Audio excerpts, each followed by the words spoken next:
I think that makes my technique more consistent. I think the variables go away. You know, consistency I think is important with all of our surgeries. I think that a lot of people that have tried CK really have not been that secure with they're going to do the right thing every time. I get a lot of phone calls from people that'll say, you know, I got this astigmatism, I don't know whether I did something wrong or the eye did, and we need to make this more like we're used to in IOLs and with LASIK. The reason people like LASIK is if they do what they're supposed to do, most of the time it's going to take care of itself. And I think we need to make CK a little more automated, a little bit more, so that the equipment is giving us that security that everything's lined up and that we're doing it right. And that's been my impression when doctors have been visiting here and looking over my shoulder and they've seen the template, they go, oh, when can I have that? They're very interested in getting involved in that. Well, what we found when we've been teaching surgeons over the years, that there are a few things with the procedure that they can get wrong. One of them is that they can, when they put the mark on the cornea, they can get it in the wrong place. And that really throws the whole procedure off and causes astigmatism. And it's kind of hard to get it around the pupil. But with the template, we actually take a Sinskey hook and make a mark right in the center of the pupil. And the advantage is you put that mark in, and then you can look down and make sure it's in the right place. If it's not, you can mark it again, or even when you put the template down, you could decenter it a little bit from your mark and say, I know where I want to be. So the template controls centration. The other thing that it does with the new surgeon is we found surgeons have trouble getting the angle of the probe properly. You're supposed to be perpendicular to the cornea in all areas, and sometimes they may not be the same perpendicular here as over here. In fact, in the early days, we found out there were some surgeons who always got astigmatism at 10 o'clock and found out it was really that they didn't get the position right. And then we know, since Rick Milne really told us the importance of pressure, it's hard to get the pressure the same. Well, the template controls all of this. It controls where the spots are, it controls the angle, and it controls the pressure. So really all those things go away, and for the beginning surgeon, it is something that I think that they'll really like to just kind of get them up and running. What we found in the early days of CK is people would go out and they'd do their first 10 cases and they'd get 8 very successful cases and 2 that had astigmatism that they didn't know what to do with. And I think what we need to do to make this really good in the beginning hands is to get 10 out of 10. And I think that we'll be shooting for that with this template. Well, really when we were designing this, we were thinking, let's make it for the beginning surgeon to get them over the hump.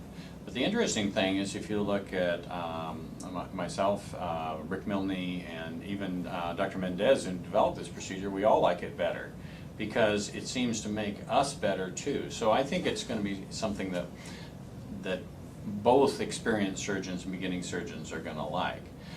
And the other thing that I like about it is because it has a suction ring on it, the patient's vision fades a little bit, just like a microkeratome. And the patients like it better because they don't like to watch what we're doing, and so their vision just fades out, goes a little bit dark. You do the procedure and it comes back, and the patients have told me they really like that too. I haven't really changed my technique very much because I just follow the routine of going through the spots. I've found 2 things about my nomogram is that the template seems to be in between standard pressure and light touch. It doesn't get quite as much initial effect as light touch, and it gets a little bit more than standard pressure, so it's kind of in between, but it's more stable than light touch. Light touch gets you more effect, but it has a little more regression, and this seems to have the stability that's longer for when we've been following these patients now. So I do a little bit more surgery than I did when I did light touch. My standard light touch for the plano presbyope was 8 spots at 7 millimeters. In this particular thing, I usually do 16 at 7 and 8, and that gives me more than I got before, plus it gives me the stability. So my standard procedure for a good old-fashioned plano presbyope is 16 plots at 7 and 8. It gives me low astigmatism, gives me a good initial effect, and better long-term effect. The refractive effect that I'm shooting for, if I was looking at the 4-opter target, these patients are about a -125. And as we know with CK, if you get a -125, they get about 2 diopters of reading effect. And also at a -125, they seem to have better distance vision. So really when I compare this, their distance vision, kind of their monovision loss effect is about 0.75 of plus 0.75 loose lens, and their near vision improvement is about a plus 2.25. So that's actually how I test people now, is that I give them, if I'm going to do a template patient, I'm going to see, does this 0.75 bother you at distance? And if it doesn't, that's great. If they like the plus 2.25, that's usually what I'm going to see. I had a patient who, this patient had had hyperopic LASIK before and had kind of a decentered apex, and so I wanted to recenter them. So I wanted the flexibility of doing it by hand in case I needed to add another spot. So I think there's still times we'll do it by hand, and sometimes you need to do a one-spot enhancement for astigmatism, and obviously I wouldn't use a template for that. So I think for the standard 8, 16 pots, want to get it round, classic cases, I think it'll work for all of those. And I've done them over PRK, I've done them over LASIK, I've done them as enhancements over previous CK, so I think it works in all those cases.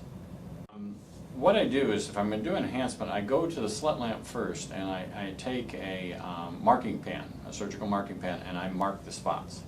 So I don't have to mark all 16, but I would mark at least 8 of the 16, or if there's only 8, I mark them all the way around. Then when you're putting the template down, just the way it's designed, it has an open space in between where you're actually going to treat. So you just rotate it and put those previous spots in the open holes. It's easy to see where it is, and so it's actually easier to center it than it was making another mark, you know, when I used to do my enhancements. So I think it's fine for doing patients that have previously had surgery, but you do have to put an ink mark in there because you aren't going to see the spots through the template. Well, actually, I don't really discuss patients very much, because if I'm using the template, it's just doing my CK pre-op, but I tell them that you know, they're going to have something, a little speculum that's going to hold their eye open, plenty of numbing drops, and then I say there's going to be a little suction ring that's going to hold your eyes still and give you security. And then I'm going to tell them that their vision's going to fade out, and then they don't have to watch what I'm doing. And then they just kind of say, good, that's what they wanted. They didn't want to see the surgery. So it's a lot like explaining the suction ring from interlays or from microkeratome. So I think anybody who's done LASIK or interlays is going to say the same thing. You want to inform the patient ahead of time their vision's going to fade out, so they don't so they're not surprised by that. But you can tell them it's a good thing, is they're not going to have to see you, so they like it. And it doesn't hurt. It's less tension than a microkeratome suction ring. Their vision fades a little less, so it's just pretty easy to do. Now, all the patients' comments have been positive. I have done patients who had a standard CK one time, and obviously we didn't have this when we did the original surgery and do the template. They like it better. They say, I like that new thing better because my vision faded out. Because they're always worried they're going to move. And when you're coming at them with a probe, and also they see the light move, and that bothers them. They don't know which light to look at every time it moves, and this way, since it fades out, it helps them with that. And the other thing that it leaves us, just like always with CK, is we have room for the touch-up down the road, which I tell all patients they're going to need. In fact, that's one of the beauties of this procedure, that if they get older, they get a little more nuclear sclerosis, they get a little more presbyopia, guess what? We've got something that's safe and effective that we can do to enhance them. So we really want to make sure that this still fits into our classic pattern of CK, is get a good result right now, and somewhere between 18 months and 36 months, then we can do a little tweak. And these patients then may think about an advanced IOL down the road, and that's what's really building our practice.